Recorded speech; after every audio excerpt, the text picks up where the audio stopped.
Hello friends and my dear students. और एक बार फिर से आपका स्वागत है मेरे चैनल बायोलॉजी बूस्टअप में। और आज का जो हमारा टॉपिक है वो है मेगास्पोरोजेनेसिस। पिछली क्लास में हम लोगों ने पोलन रिंग का फुल डिटेल देखा था और आई होप कि आप लोगों को समझ में आया होगा। तो चलिए शुरू करते हैं। तो मेगास्पोरोजेनेसिस का जो प्रोसेस है ये फीमेल रिप्रोडक्टिव पार्ट्स में होता है, जो कि हमारा पिस्टिल है। तो पिस्टिल यानी कार्पेल के अंदर जो है वो मेगास्पोरोजेनेसिस होगा। तो मैं बता दूं आप लोगों को कि वो होता कहाँ है एक्चुअली। तो फ्लावर में ये जो स्ट्रक्चर है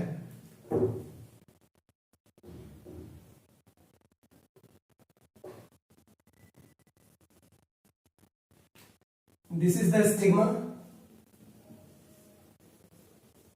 this is the style and this is the ovary. Stigma, style और ओवरी, तो ये एक स्ट्रक्चर हो गया कार्पेल या पिस्टिल का। तो कार्पेल या पिस्टिल में मेगास्पोरोजेनेसिस का जो लोकेशन है वो है ओवरी। ये जो ओवरी है, इस ओवरी के अंदर जो सेल्स होते हैं उन सेल्स को हम लोग सिमिलर टू द माइक्रोस्पोरोजेनेसिस, जो प्राइमरी सेल होगा उसे हम लोग कहते हैं आर्किस्पोरियल सेल। और वही आर्किस्पोरियल सेल डेवलप होगा और डेवलप होने के बाद एक ओव्यूल यानी सीड बनाता है। आर्किस्पोरियल सेल्स में बहुत सारे सेल्स हैं जो कि अलग अलग फंक्शंस के लिए बने होते हैं। तो मेगास्पोरोजेनेसिस जो है ये क्या है? तो इट इज द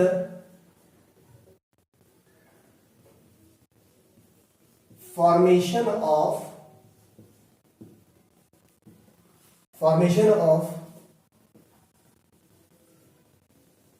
मेगास्पोर। अभी मेगास्पोर क्या है? तो मेगास्पोर को ही हम लोग एम्ब्रियो सैक भी बोलते हैं, जो कि हैप्लॉइड नेचर का होता है। It is the formation of megaspore from diploid megaspore mother cell. तो डिप्लॉइड जो मेगास्पोर मदर सेल है उससे हैप्लॉइड मेगास्पोर के बनने के प्रोसेस को हम लोग मेगास्पोरोजेनेसिस कहते हैं। तो ये जो मेगास्पोरोजेनेसिस का प्रोसेस है, इस प्रोसेस में सबसे पहले एक सेल होगा, इसको हम लोग आर्किस्पोरियल सेल कहते हैं। Archesporial cell. और ये जो आर्किस्पोरियल सेल है just similar to the microsporogenesis, ये डेवलप होगा दो सेल्स में। एक सेल को कहेंगे हम लोग पैराइटल सेल और दूसरा होगा हमारा स्पोरोजिनस सेल। एक है पैराइटल सेल और दूसरा है स्पोरोजिनस सेल। इन दोनों का जो प्लॉइडी है वो होता है 2n, यानी कि दोनों ही सेल्स में क्रोमोसोम्स जो होंगे वो 2n होंगे। पैराइटल सेल आगे चल करके बनाता है लेटर फॉर्म्स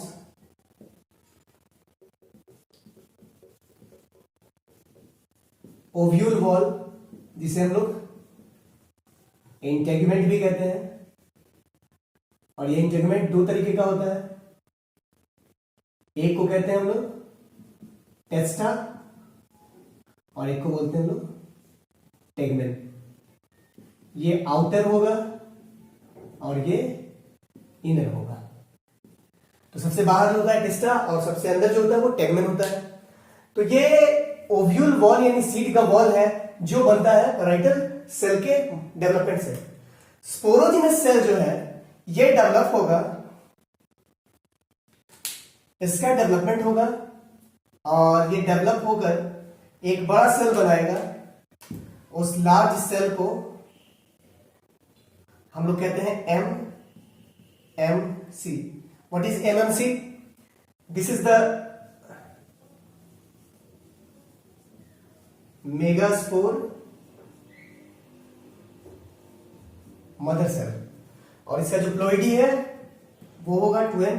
आप लोग को ध्यान देना है कि हर एक सेल्स का जो प्लॉइडी है ये आपको याद रखना है, क्योंकि क्वेश्चंस में कई बार पूछ देता है कि कौन से सेल का क्या प्लॉइडी होता है। And archesporial cell is also having 12 number of chromosome. So megasporogenesis, तो ये जो प्रोसेस है यहां डेवलपमेंट हुआ है और यहां पे डिफरेंशिएशन हुआ है।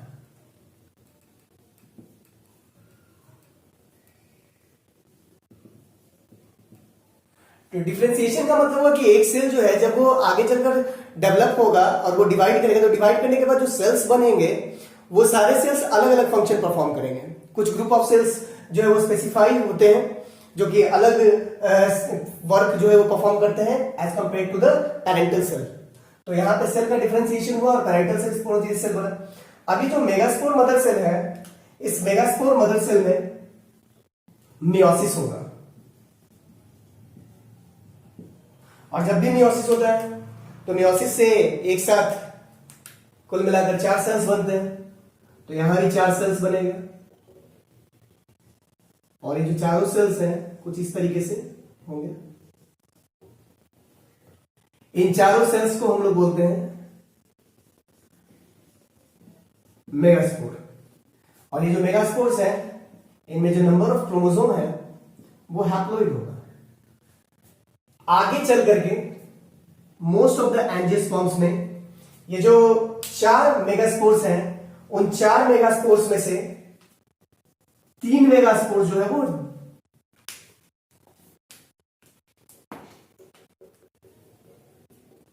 वो धीरे धीरे जो है वो अनडेवलप हो जाते हैं। इसलिए क्योंकि ये जो चौथा जो हमारा मेगास्पोर है ये करता क्या है कि इन तीनों का जो न्यूट्रिशन है खुद एब्जॉर्ब करने लगता है। आफ्टर एब्सॉर्बिंग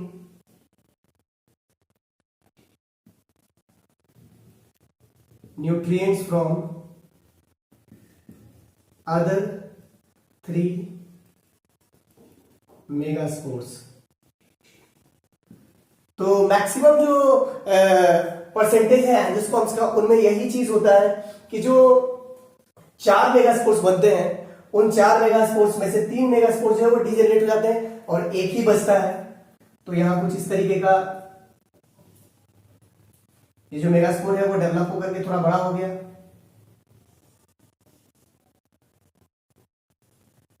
और बाकी जो मेगास्पोर्स हैं वो डीजेनरेटेड रह गए। तो इन तीनों को हम लोग कहते हैं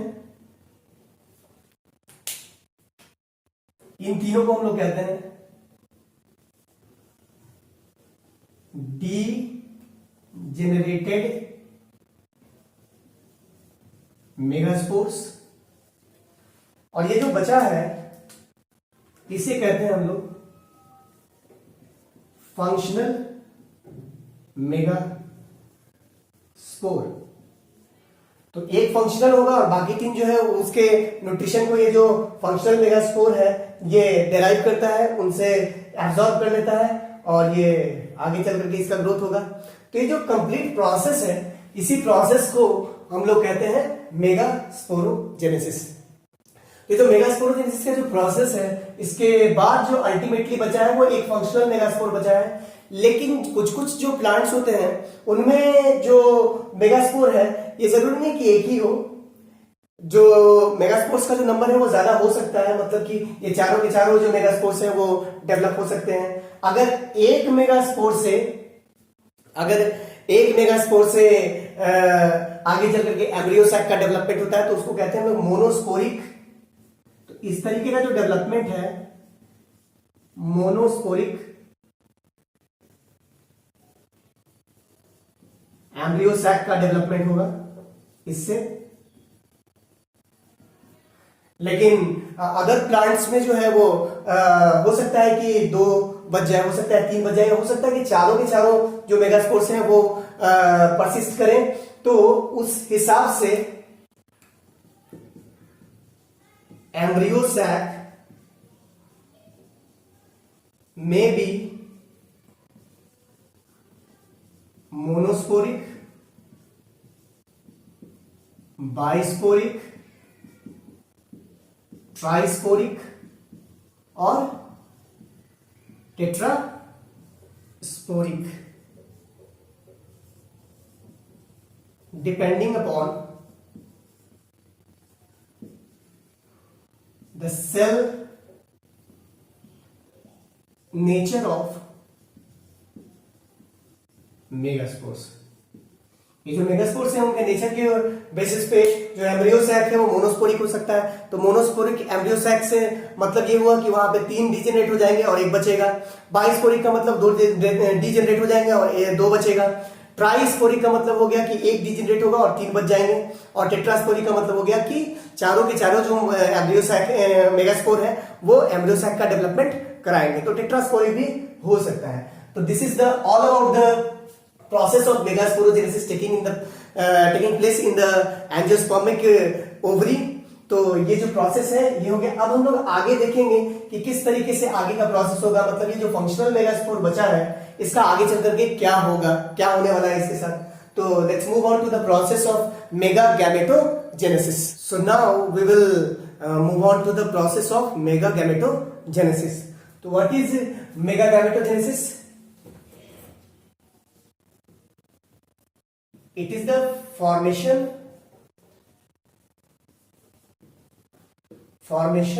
of female gamete. It is the formation of female gamete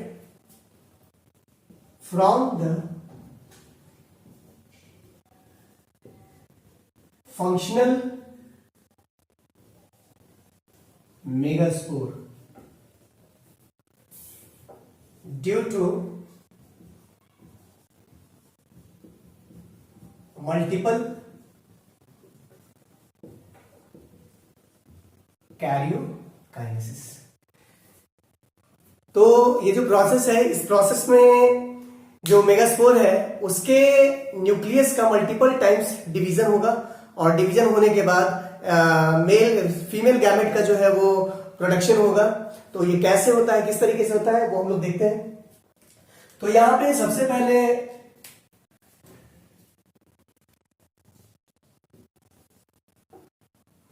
ये है हमारा functional megaspore. This is the functional megaspore. और इस फंक्शनल मेगास्पोर में रिपीटेड 3 टाइम्स न्यूक्लियर डिवीजन होगा। तो यहां पे 3 न्यूक्लियर डिवीजन होगा। ये हो गया पहला nuclear, first karyokinesis,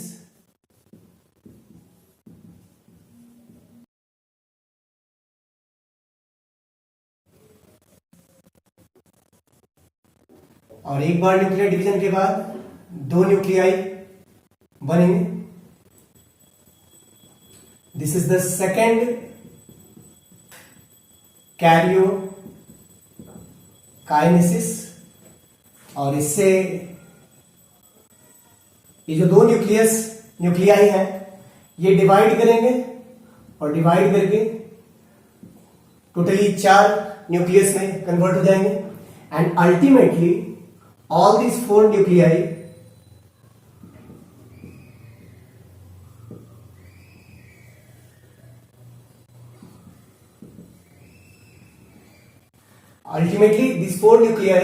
will further divide and they form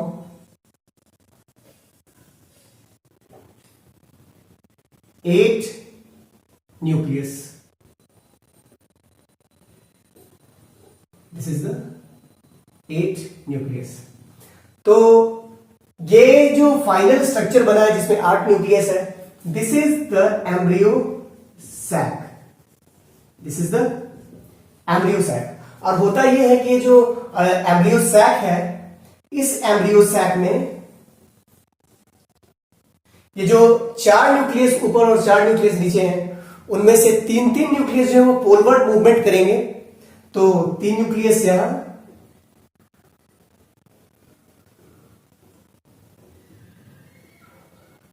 और 3 न्यूक्लियस यहां, और तीनों के आसपास उनका अपना एक साइटोप्लाज्म एग्रीगेट हो जाएगा। और अल्टीमेटली जो स्ट्रक्चर बनेगा वो कुछ इस तरीके का होगा। And this is a typical embryo sac, a typical angiospermic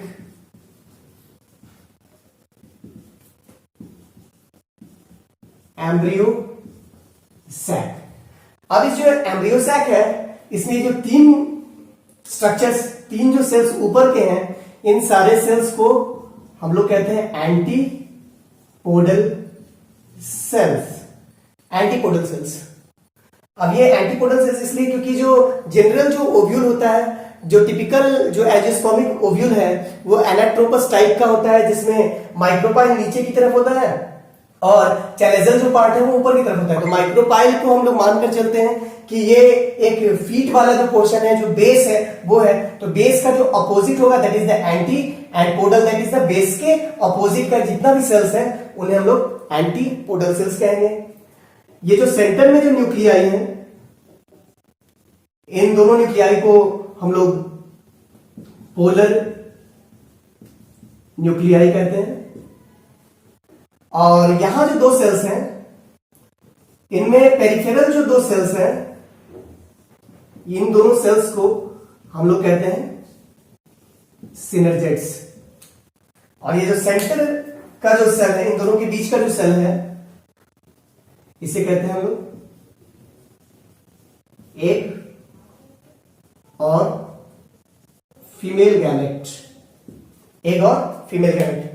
और इन दोनों के कॉम्बिनेशन को हम लोग नाम देते हैं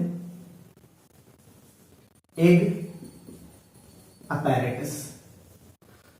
सो ये जो प्रोसेस है मेगा गैमेटोजेनेसिस का, इस मेगा गैमेटोजेनेसिस का जो प्रोसेस है वो यहीं पे आकर लास्ट करता है। और मेगा गैमेटोजेनेसिस का जो प्रोडक्ट है, this is the typical angiospermic embryo sac having a total of 8 nuclei and 7 cells. तो ये जो टिपिकल जो एंजियोस्पर्मिक एम्ब्रियो सैक होता है वो 8 न्यूक्लियस और 7 सेल का होता है। अब ये 8 न्यूक्लियस और 7 सेल्स का कैसे है, तो हम लोग कुछ इस तरीके से मान सकते हैं। तो मैं आपको समझाने के लिए एक छोटा सा डायग्राम बना रहा हूं।